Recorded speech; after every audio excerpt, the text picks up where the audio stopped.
نحمدہ ونصلی علی رسولہ الکریم اما بعد بسم اللہ الرحمن الرحیم السلام علیکم ورحمۃ اللہ وبرکاتہ۔ موت کیا ہے؟ اللہ نے موت کو کیسے پیدا کیا؟ موت کے بعد، مرنے کے بعد قبر میں کیا ہوتا ہے؟ قبر کے اندر کے احوال، قبر میں مردہ انسان کے احوال۔ کسی کی موت پر جب لواحقین روتے ہیں تو فرشتے رونے والوں کو کیا کہتے ہیں؟ ملک الموت ہر گھر میں روزانہ 3 چکر کیوں لگاتے ہیں؟ رسول اللہ صلی اللہ علیہ وآلہ وسلم کو حالت نزع میں کتنی تکلیف ہوئی جسے دیکھ کر خاتون جنت رونے لگی تھیں۔ جو بندہ زمین کے کسی حصے میں سجدہ کرتا ہے تو زمین کا وہ حصہ قبر میں اسے کیا فائدہ دیتا ہے کہ مکمل تفصیل جاننے کے لیے ویڈیو کو آخر تک ضرور دیکھیے گا۔ محترم ناظرین، اس بات میں کوئی دوسری رائے یا شک نہیں کہ موت تو ہر ایک کو آ کر ہی رہتی ہے۔ کسی کو اچانک موت آتی ہے، مثلا کسی حادثے کے سبب یا قدرتی آفات کے سبب، جن میں زلزلے، سیلاب، آندھی، طوفان اور دوسری وبائی امراض شامل ہیں۔ تو کسی کو بیماری میں، کسی کو گھر کے بستر میں، تو کسی کو مسجد میں۔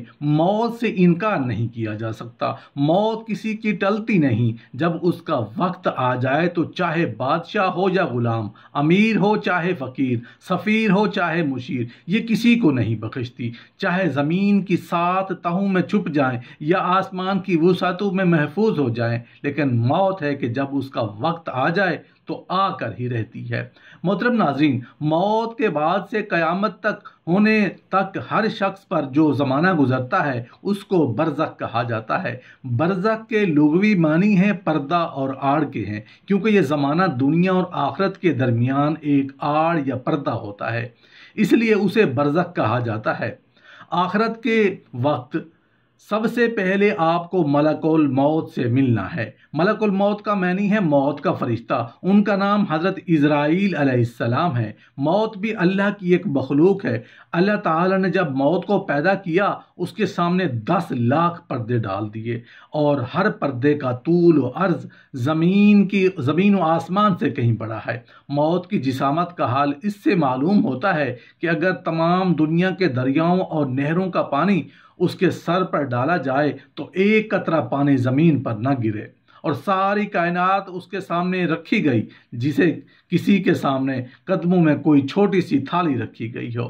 اللہ تعالیٰ نے جب حضرت اسرائیل علیہ السلام کو موت پر مسلط فرمایا تو انہوں نے عرض کیا کہ خداوند، موت کیا چیز ہے؟ پروردگار عالم نے موت کے سامنے سے سارے پردے ہٹا دیے اور فرشتوں کو حکم ہوا، آؤ تم سب موت کو دیکھ لو۔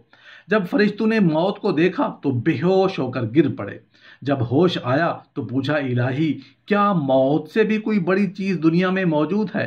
حق تعالیٰ نے فرمایا، ہاں، موت کو میں نے پیدا کیا، موت سے بڑا میں ہوں اور مجھ سے بڑا کوئی نہیں، اور دنیا میں جتنی مخلوق میں نے پیدا کی ہے اس کا ایک بار موت سے ضرور واسطہ پڑے گا۔ حق تبارک و تعالیٰ کی پیدا کی ہوئی خصوصی طاقت سے حضرت اسرائیل علیہ السلام نے موت کو پکڑ کر اپنے ہاتھ پر بٹھایا، اور اسی کے ذریعے وہ جانداروں کی روح قبض کرتے ہیں۔ محترم ناظرین، اب ذرا ملک الموت کی شکل و صورت کے متعلق بھی جان لیجئے۔ روایت ہے کہ جب حضرت ابراہیم علیہ السلام کو خداوند عالم نے نبوت سے نوازا تو خدا کے حکم سے ملک الموت بھی حضرت ابراہیم علیہ السلام کو مبارکباد دینے آئے۔ انہوں نے ملک الموت سے پوچھا کہ تم مجھے یہ بتا دو کہ تم کافروں کی روح کس صورت میں قبض کرتے ہو؟ ملک الموت نے کہا، وہ خوفناک اور ہیبت ناک نظارہ آپ نہیں دیکھ سکیں گے۔ آپ نے فرمایا، کیوں نہیں؟ مجھے تم دکھاؤ تو۔ ملک الموت نے کہا، اچھا ذرا منہ پھیر لیجئے۔ حضرت ابراہیم علیہ السلام نے جب منہ پھیر کر ان کی طرف دیکھا تو ایک سیاہ بادلوں والا ہیبت ناک اتنا لمبا آدمی نظر آیا جس کا سر آسمان سے لگا ہوا معلوم ہوتا تھا۔ اس کے منہ سے آگ کے شعلے اور دھوئیں نکل رہے تھے اور اس کے جسم کے مسامات سے چنگاریاں پھوٹ رہی تھیں۔ حضرت ابراہیم علیہ السلام یہ خوفناک منظر دیکھتے ہی بے ہوش ہو گئے۔